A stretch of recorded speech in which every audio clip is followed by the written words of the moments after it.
요한계시록 2장 18절부터 29절 말씀까지입니다. 요한계시록 2장 18절부터 29절 말씀까지 이제 제가 봉독을 하겠습니다.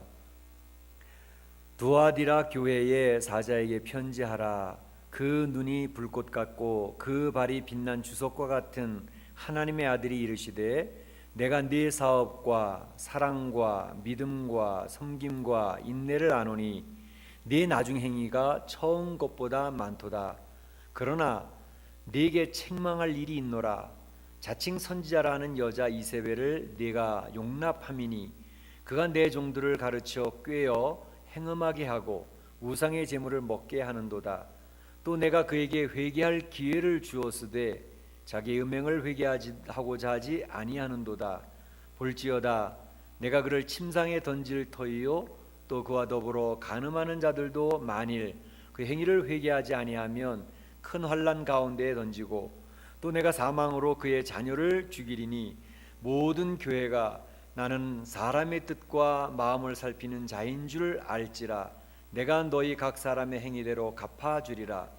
두아디라에 남아있어 이 교훈을 받지 아니하고 소위 사단의 깊은 것을 알지 못하는 너희에게 말하노니 다른 짐으로 너희에게 지울 것은 없노라. 다만 너희에게 있는 것을 내가 올 때까지 굳게 잡으라.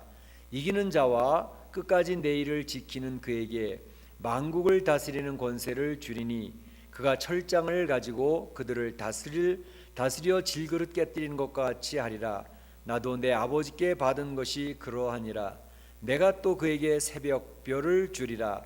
귀 있는 자는 성령이 교회들에게 하시는 말씀을 들을지어다. 아멘. 오늘은 두아디라 교회에 대해서 생각을 해보겠습니다. 이제 두아디라 교회는 우리가 7교회를 살펴보는 것 중에 4번째 교회가 되겠습니다. 이제 딱 중간에 있는 교회죠. 앞으로는 어떤 교회가 있었습니까? 3교회가 에베소 교회, 서모나 교회, 버가모 교회가 3교회가 있었고, 두아디라를 중심으로 해서 뒤에 남은 교회 3교회가 또 있습니다. 사대 교회, 빌라델비아 교회, 라우디게아 교회. 그래서 7교회를 여러분이 기억을 하실 때 두아디라 교회를 가운데 딱 놓고 앞으로 3개, 뒤로 3개 교회우시면 7교회가 머리에 탁 들어옵니다. 그래서 7교회는 이 세상에 있는 교회들의 하나의 모델들이기 때문에 이 세상에 있는 모든 교회들이 이 7교회 중에 어떤 쪽에 이렇게 속해져 있는 것을 볼 수가 있습니다. 물론 이렇게 같이 섞여서 믹스가 되어져 나타나는 그런 현상들도 있으니까는요. 그것을 한번 보시면서 참 하나님께서 기뻐하시는 칭찬받는 교회가 되어져야 되겠다 하는 생각을 해보게 되는 것이죠. 앞에서 생각했던 내용 중에서 이제 세 교회에 대한 특징들, 그 내용들 다 우리가 기억할 수가 없으니까 제목들을 기억을 하면 이제 교회들을 기억하기 좋은데, 에베소 교회는 제목이 어떻게 됐었죠? 첫사랑을 잃어버린 에베소 교회 그랬습니다. 사랑이 많았던 교회였습니다.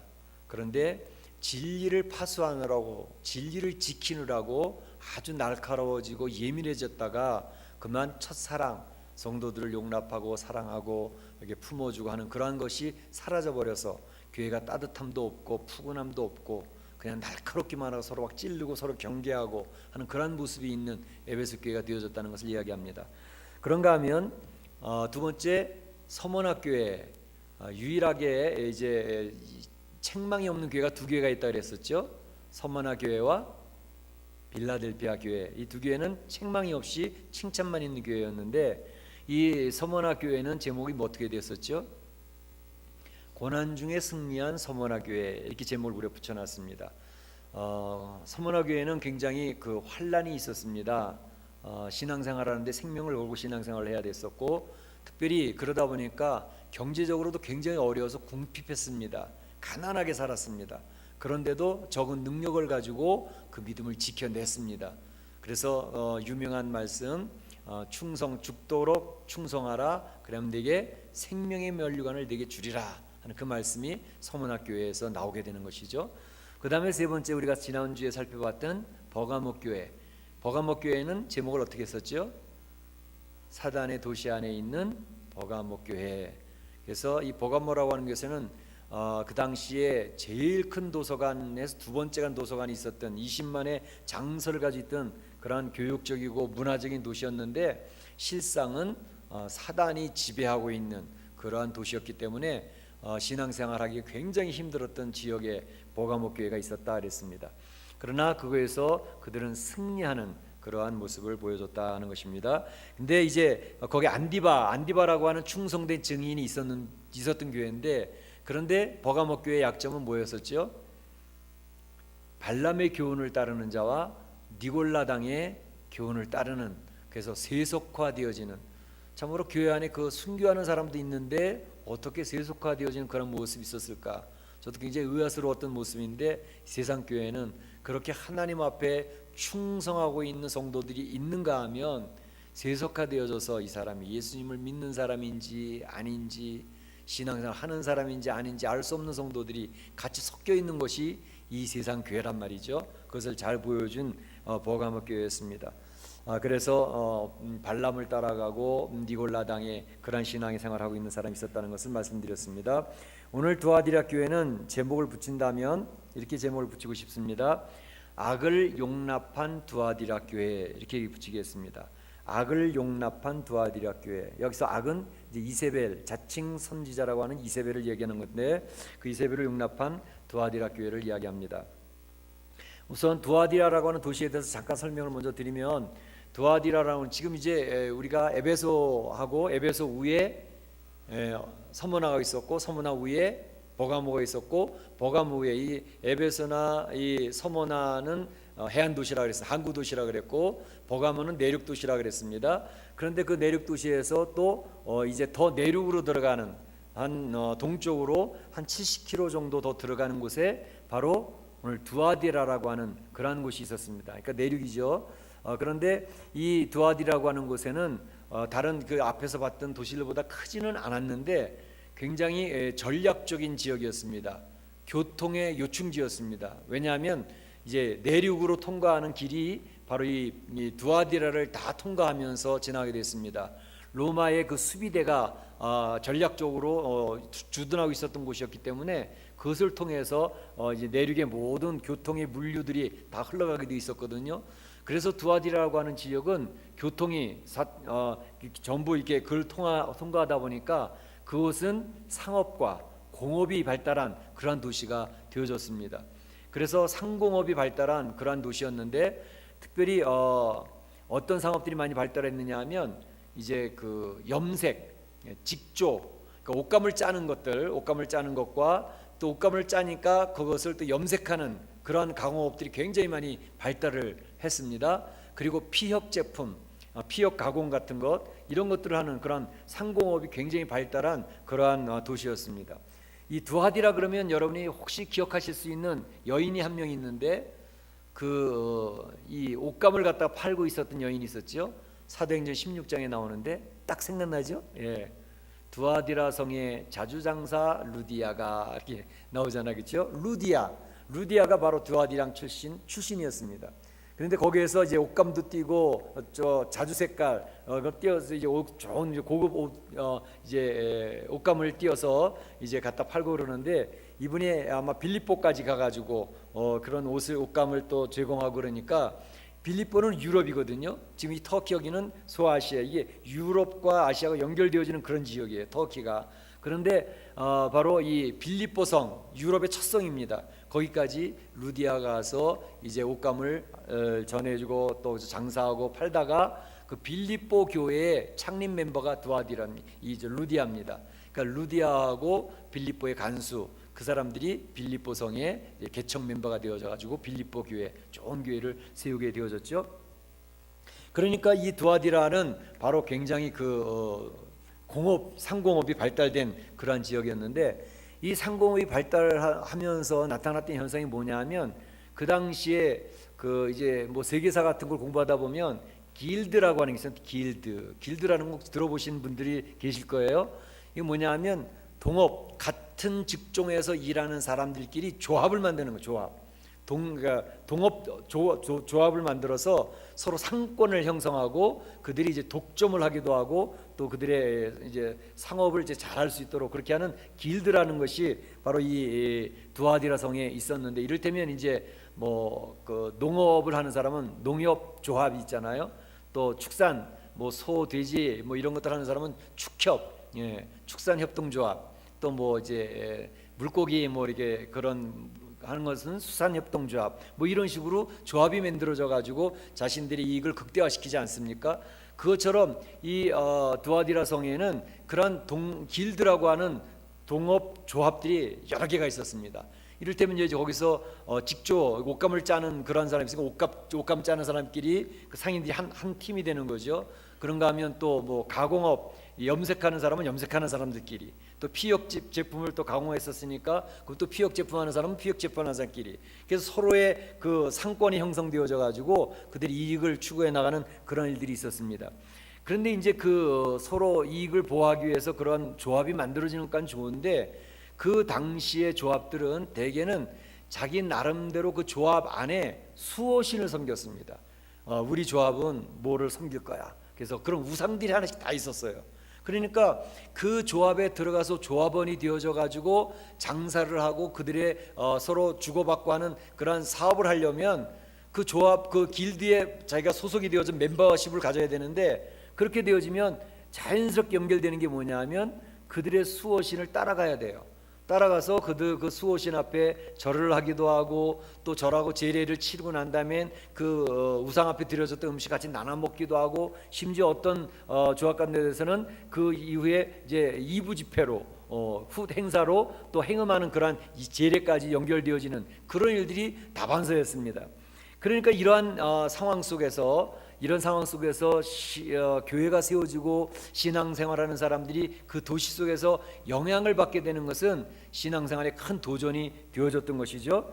그래서 그러한 두아디라의 성의 그러한 상황 속에서 두아디라 교회가 세워지게 됐는데, 두아디라 교회를 향해서 예수님이 칭찬하시는 내용이 하나 나옵니다. 예수님 칭찬하신 19절에 나와 있는 것처럼 내가 네 사업과 사랑과 믿음과 섬김과 인내를 아노니,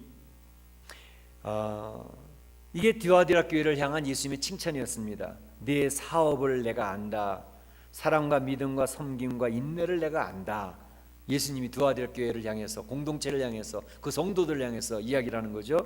여기서 네 사업이라고 하는 것은 뭐 그 도시 자체가 이제 사업에 굉장히 관심이 많았던 도시니까 사업이라고 하는 표현을 썼지만, 그 교회가 어떤 비즈니스를 했다는 말이 아니고, 이 사업은 바로 여기 나와 있는 그 뒤에 사랑과 믿음과 섬김과 인내, 이런 교회의 모든 활동들, 그런 신앙의 내용들, 이런 것들을 사업이라고 이렇게 표현을 하고 계시는 것입니다. 그런데 두아디라 교회에는 바로 사랑이 있었고 믿음이 있었고 섬김이 있었고 인내가 있었다 하는 것을 칭찬하고 계시는 거예요. 신앙생활이 굉장히 하기가 어려운 그런 상황임에도 불구하고 두아디라 교회는 신앙생활을 잘했던 것 같아요. 특별히 신앙생활하게 되면 신앙의 3요소, 신앙생활의 3가지가 뭐가 있죠? 고린도전서 13장에 나오고 있는 것처럼 뭐가 필요해요? 믿음과 소망과 사랑, 이 3가지는 우리 신앙생활하는데 항상 있을 것인데, 그 중에 제일은 사랑이라 이렇게 얘기를 하셨잖아요. 그래서 믿음을 얘기할 때 믿음의 3가지의 이 요소들은 굉장히 중요하다는 거지요. 신앙생활 하는데 믿음의 요소가 반드시 있어야 된다. 그리고 사랑이 있어야 된다. 그리고 소망이 있어야 된다. 이 3가지가 우리가 신앙생활 하는데 밸런스가 잘 맞아야 그 신앙의 건강성을 유지할 수 있으면서 참으로 활기찬 신앙생활을 할 수가 있는 것이죠.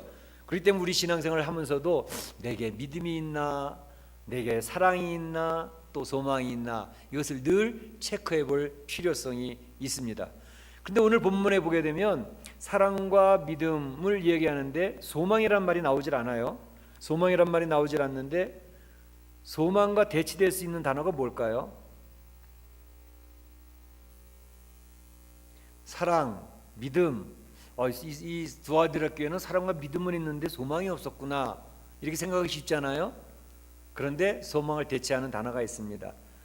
힌트가 되어오는 것은 뭐냐면 데살로니가전서 1장 3절에 보게 되면 데살로니가 교회를 칭찬하면서 그 데살로니가 교회의 믿음의 그 신앙생활의 3가지 요소를 다 언급하고 있습니다. 데살로니가 교회는 사도 바울이 3주밖에 전도를 안 했어요. 사역한 것이 3 weeks, 3주밖에 안 돼요.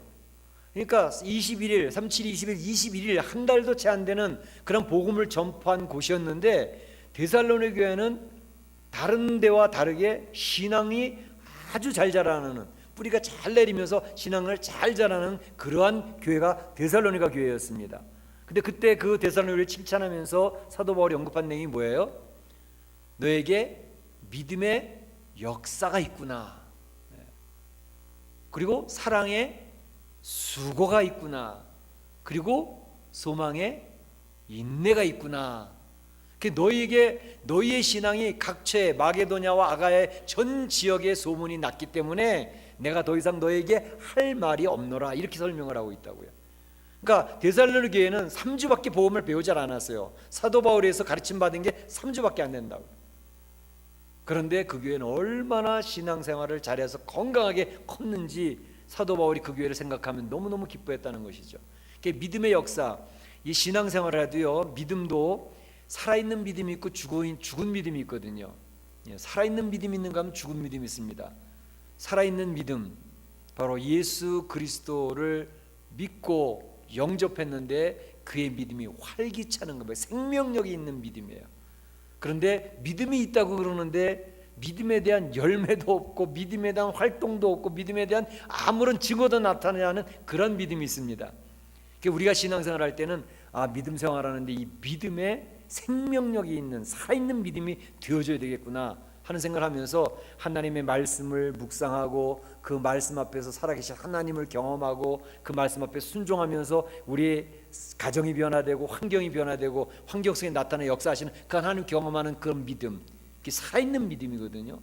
하나님 살아계신 하나님인데 그 하나님을 믿는 성도가 살아있다고 하는 것은 너무 당연한 거죠. 그런데 우리는 종종 그것을 잊어버려서 우리의 신앙이 이제 경직화되어지고 하나님의 전통화되어지고 그래서 그냥 몸에 밴 그런 신앙생활 할 때가 많이 있는데 그렇게 되면 죽은 믿음이 되어집니다. 그래서 데살로니가 교회는 활기가 넘치는 생명력 넘치는 그런 살아있는 믿음이 있었다. 그 다음에 사랑의 수고가 있었다는, 우리 교회에서 사랑 얘기를 많이 하잖아요. 하나님은 사랑이시라, 사랑하라 사랑하라 사랑하라. 계속 지난번에 에베소 교회 얘기할 때도 뭐라 그랬습니까? 사도 요한이 이제 밤모섬에서 다 이게 마치고 돌아와서 에베소 돌아왔는데 그 제자들이 얘기하기를 선생님 설교 좀 똑같은 설교 하지 마시고 좀 다른 설교 좀 해주시면 안 되겠습니까? 그래서 이제 휠체어에 앉혀가지고 사도 요한을 갖다 이제 강대에 딱 모치게 앉혀놔서 얘기를 했더니 그 사도 요한이 또 다시 이야기를 내가 다시 말하노니 소자들아 사랑하라, 그렇게 얘기했다는 거 아닙니까? 또 사랑하라. 그 옛날에 했잖아요. 그래도 또 사랑해라 그랬다는 거 아니에요. 그러니까 우리 교회 안에서는 사랑하라, 사랑이라고 하는 설교의 주제가 뭐 계속 반복되는 거죠. 그런데 그 사랑이 얼마나 추상적입니까? 사랑이라는 단어 자체가 관념적인 단어거든요. 추상적인 단어 아닙니까? 근데 이 추상적인 이 신앙생활은 이 추상적인 것을, 관념적인 것을 구체화시키는 그런 작업을 해야지만 신앙이 살아있게 된단 말이죠. 그 사랑이라는 게 관념적이고 추상적인 단어인데 그게 어떻게 구체화가 되느냐? 바로 얘기했던 것처럼 사랑의 수고가 따라오면 그거는 구체화가 되는 사랑으로 나타나는 거죠. 예. 오늘 지난주에 어느 분이 교회를 안 나오셨는데 내가 전화를 한번 해봐야 되겠다. 안 나오신 분에 전화를 들었어요. 그 전화를 해요. 아유, 김 집사님 지난주에 안 나오셨대. 내일 점심이나 한번 같이 합시다. 가면 그거는 사랑하는데 사랑이 구체화된 사랑인 거예요. 전화를 했잖아요. 같이 내 돈을 쓰면서 점심 먹자고 하잖아요. 그러면 사랑이 관념적인 사람이 구체화된 사랑으로 바뀌어지는 거죠. 그러니까 신앙생활은 이 관념적인 신앙생활을 하게 되면 전혀 변화가 없습니다. 나타나는 이게 변화되는 게 없어요. 그러나 내 생각에 있는 믿음도 관념적인 거 아니에요? 그게 구체화시켜지는 거 굉장히 중요합니다. 그러니까 여기서 얘기할 때 데살로니가 교회는 사랑의 수고를 했다는 거죠. 교회를 사랑한다. 교회 사랑하지 않는 성도가 어디 있습니까? 근데 교회를 사랑하는 성도는 와서 일을 하는 거예요. 휴지 떨어지면 휴지를 줍고 다니는 거예요. 부엌에서 막 설거지는 어지럽혀 있으니까 가서 설거지 하는 거예요. 교회를 사랑하는 사람이 그 교회를 사랑한다는 관념적인 게, 추상적인 게 구체화되었잖아요. 바로 그게 사랑입니다. 근데 데살로니가 교회는 바로 그와 같이 사랑의 수고를 했다는 거죠. 그래서 칭찬을 하는 거죠. 그 다음에 소망의 인내. 사실은 우리가 신앙생활 할 때 이 소망을 갖는 거 아닙니까? 이 멕시코 이민의 삶이 너무너무 힘들고 어려운데 우리에게는 소망이 있어. 소망이 있어. 소망이 있는데 무슨 소망이냐고요? 하나님 나라에 가는 소망 아니에요? 주님과, 살아계신 주님과 함께하는 소망 아니에요? 그러니까 살아계신 하나님을 바라보고 이 이민의 삶에서는 참 힘들고 내가 7, 80년의 인생을 사는데도 왜 이렇게 아픈 게 많고 병이 많고 정말로 뭐 늘 병원에 다녀야 되고 여기저기 아프고 통증이 있고, 그런 소망이 있다면 하나님 나라 가면 이 아픈 것이 싹 사라져 버린다. 통증이 다 난다. 무릎 관절도 낫고, 또 이 세상 살면서는 자녀 때문에 울고 사업 때문에 울고 사람들 때문에 울고 계속 눈물을 흐르는데 하나님 나라 가면 눈물을 싹 씻어 주신다니까. 그게 소망이잖아요. 그런 소망을 가지고 살아가니까 이 세상 살 때에는 힘들어도 그 소망 때문에 인내한다는 것이죠. 견뎌낸다는 것이죠. 나중에 신앙생활 오래오래 하시다 보면 신앙의 가장 중요한 나타나는 현상 중에 중요한 건 뭐냐면 인내심입니다. 견뎌내는 거예요. 그러니까 견뎌내는 건 어떤 사람이 견뎌내냐면 예수 그리스도께서 살아계시다는 것을 확신하고 하나님 나라 인도해 주신다고 하는 것을 확신하고 지금 이 세상은 하나님에 의해서 이끌고 계시다는 사실을 확신하고 살아가는 사람은 지금 현재 어려워도 힘들어도 사업이 위태위태하고 가정이 위태위태해도 그 사람은 견뎌낸다니까요. 소망이 있는 사람이 견뎌내는 거예요. 소망이 사라져버리면 어떻게 돼요? 못 견뎌요. 그냥 포기죠. 기부업하는 거예요. 내게 무슨 소망이 있어? 내 아들 딸을 봐도 소망이 없고 직장을 앞을 봐도 소망이 없고 이 세상을 봐도 소망이 없고 맨 부정적인 것만 보이고 희망이 안 보이니 그저 죽는 게 편하겠다. 그래 자살하는 거 아닙니까? 자살하는 사람 마지막은 소망이 없기 때문에 자살하는 겁니다. 희망이 사라져버렸기 때문에 자살하는 거예요.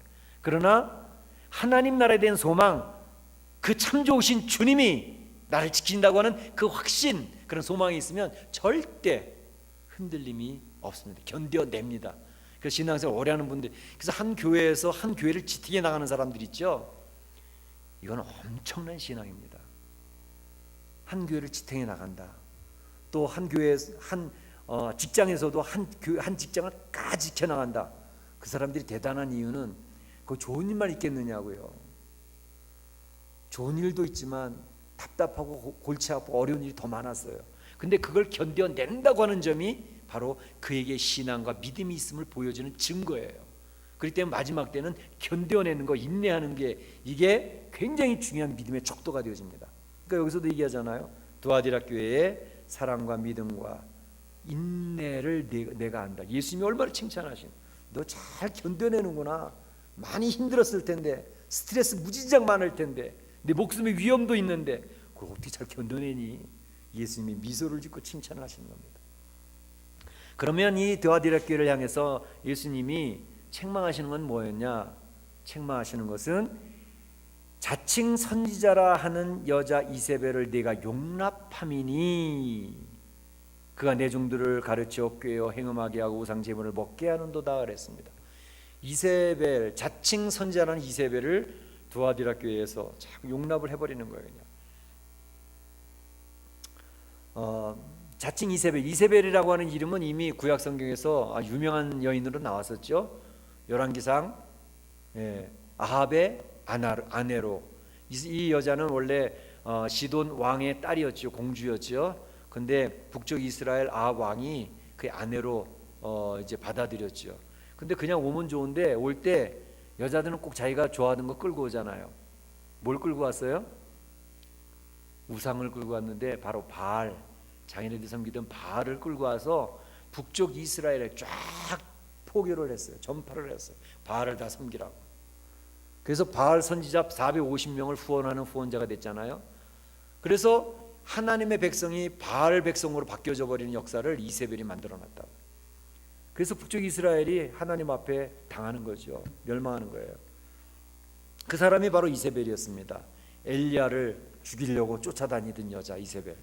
그런데 바로 여기 보게 되면 그 여인을 이세벨이라고 하는 여인을 이야기하고 있습니다. 그 사람의 이름이, 이 교회 안에 있었던 여인이 이세벨이라기보다는 그 바로 바알을 끌어들였던, 바알 우상 숭배를 끌어들였던 그 여인을 총칭해서 이야기를 하고 있는 것입니다. 근데 이 이세벨이라는 여인이 어떤 여인인지 정확하게 알 수는 없는데 미루어 짐작해서 알아볼 수 있는 내용은 뭐냐면 아마 두아디라 교회에 굉장히 지도자급에 있는 그의 아내가 아니었을까 이렇게 생각을 합니다. 왜냐하면 이세벨이 아합 왕의 그 권세를 업고 북쪽 이스라엘을 우상천지로 만들어 버렸거든요. 그러니까 그것과 비슷하게 두아디라 교회에서 굉장히 실력 있는 실력자의 아내로서 굉장히 교회를 힘들게 하는 그런 영이 있지 않았는가 그렇게 생각을 하고 있습니다. 특별히 그렇지 않으면 경제적으로 이 상공업 도시니까 상공업 도시에 있는 그 장사를 잘하고 돈을 많이 벌어서 경제적으로 교회에 영향력을 미치는 거예요. 그러니까 헌금도 많이 하고 교회 뭐 우지차지하니까 이제 많은 사람들이 교회를 갖다 지탱해 나가니까 그 사람 눈치를 보는 거죠. 그러니까 그 사람이 그냥 뭐 앞에서 이렇게 이끌어 나가고 뭐 하는 것을 그냥 다 이렇게 받아들이는 거죠. 그러니까 저절로 지도자 위치에 세워지게 되는 거죠. 그러한 여인이었던 것 같아요. 그렇지 않으면 또 이렇게 설명하는 학자들도 있습니다.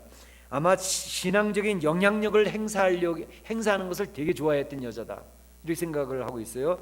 공식적으로는 지도자의 위치에 있지 않았던 여인이었습니다. 그러나 그가 신앙적인 영향력을 가지고 교회를 우지좌지하는 그러한 여자의 위치에 있었던 사람 아니겠나 이 생각을 합니다. 왜냐하면 여기서 보면 자칭 선지자 이세벨 이렇게 얘기했거든요. 그래서 선지자가 아니거든요 이 여자는. 그런데 자칭 자기 스스로가 선지자래. 하나님 앞에 계시를 받는데 내가 기도를 많이 하기 때문에 하나님이 나한테 직접 말씀하셨는데 너희들은 이렇게 해야 돼 저렇게 해야 돼. 그 영향력을 행사한단 말이죠. 그런데 좋은 영향력을 행사하면은요 누가 무슨 말이 되겠습니까? 신앙을 잘 이끌어갈 수 있는 좋은 여자 지도자들도 많거든요. 그런데 여기 나와 있는 지금 자칭 선지자 이세벨은 교회를 좋은 영향력을 미치는 게 아니라 나쁜 영향력을 미치는 그러한 여인이었습니다. 두아디라 교회에서 지금 어려움을 당하고 있는 문제거리 중에 하나가 뭐냐 하면 바로 아까 말씀드렸던 두아디라라고 하는 지역의 특수성이 있습니다. 길드라고 하는 조합이 있었죠. 그리고 성도들도 그 길드의 멤버십을 가지고 멤버가 되어져서 이 상업 활동을 하는데 문제는 아까 얘기했던 것처럼 그 길드 뭐 축협이면 축협 뭐 농협이면 농협 그 안에 멤버로서 활동을 하려면 그 조합 안에 섬기는 수호신을 같이 섬기고 재래의식에 참여를 해야 되고 또 거기서 재래의식 끝난 다음에 나눠지는 우상 제물을 먹어야 되어지고 그리고 또 어떤 때는 또 뒤에 가면 후집해 가지고 또 행음하는 그러한 장소에 가야 되기도 하고 뭐 이런 일들이 있는데 성도들이 과연 거기서 그걸 어떻게 해야 될 것이냐 하는 것이 두아디라 교회 안에서는 굉장히 고민거리였습니다. 이거 어떻게 해야 되느냐고 실제적인 문제였습니다. 그런데 이 자칭 선지자 이세벨이라고 하는 여인은 아주 명쾌하게 정리를 했습니다. 뭐라고 정리를 했냐면 성도들아 걱정하지 마라. 그거에 대해서 너무 신경 쓰지 않아도 돼. 우리가 사탄을 잘 알려면 사탄이 하는 것들을 우리가 잘 이해를 해야 되고 여기 보게 되면 소위 사탄의 깊은 것을 알지 못하는 너 이렇게 했죠. 이세벨은 내가 사탄의 속셈도 잘 알고 사탄이 하는 것도 잘 알기 때문에 너희들 그냥 그 사탄이 행하는 게 어떤 일을 행하는지 한번 경험해 보는 것도 괜찮아. 이 죄를 지어봐야 죄가 뭔지 알지. 그러니까 죄를 지어봐도 괜찮아. 이렇게 얘기를 하는 거예요. 이렇게 이끌어가는 거예요. 그러니까 우상제물 그거 참여해가지고 재래식에 참여해가지고 걔네들이 어떻게 하는지 잘 보고 우상제물도 좀 먹어봐. 그리고 나쁜지 안 나쁜지 그 다음에 판단하면 되잖아. 이렇게 얘기를 하는 거예요. 그러니까 그저 여기서 우리가 절하고 하는 것들은 그냥 관습적으로 그냥 문화적으로 한번 절하는데 그렇다고 해서 우리 신앙이 무너지냐? 괜찮아 해도 괜찮아 이렇게 얘기를 하는 거죠. 오히려 거기서 잘 타협하면서 있어가지고 돈 많이 벌어가지고 그 돈 많이 번 가지고 헌금 많이 하는 게 그게 중요하지. 이야기를 들어보니까 그럴 수도 있나? 잘못 이끌고 있는 거죠. 이게 바로 소위 말하는 영지주의입니다. 이제 초대교회에 이게 여러 이단들이 있는데 영지주의는 뭐냐면 이러한 이제 잘 깨달아 사단의 역사들도 잘 깨달아 가지고 또 그것들을 또 경험도 하고 죄악도 경험도 하고 그래서 영적으로는 우리는 선하지만 육신적으로는 육신적으로는 죄악의 덩어리이기 때문에 몸으로 죄를 범하는 건 괜찮아. 그렇게 얘기하는 바가 영지주의였습니다. 그러니까 이런 자칭 선자 이세벨이라고 하는 사람이 두아디라 교회 성도들이 혼돈되도록 신앙적인 혼돈 가운데 이끌어가고 있었던 것입니다.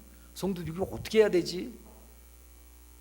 그랬을 때 예수님께서 두아디라 교회야, 그 자칭 선자 이세벨을 용납하면 안 돼, 이렇게 얘기했습니다. 그 악을 용납하면 안 된다, 그렇게 얘기를 하시는 거죠. 그리고 얘기하시기를 뒷부분에 정리해서 하신 말씀이 뭐냐면 그 자칭 선자 이세벨에게 내가 회개할 기회를 여러 번 부여했었다는 거예요.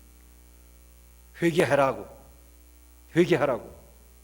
21절에 내가 그에게 회개할 기회를 주었으되 자기의 음행을 회개하지도 아니하고 또 많은 사람들을 더불어 이 음행에 빠지도록 만들었단 말이죠.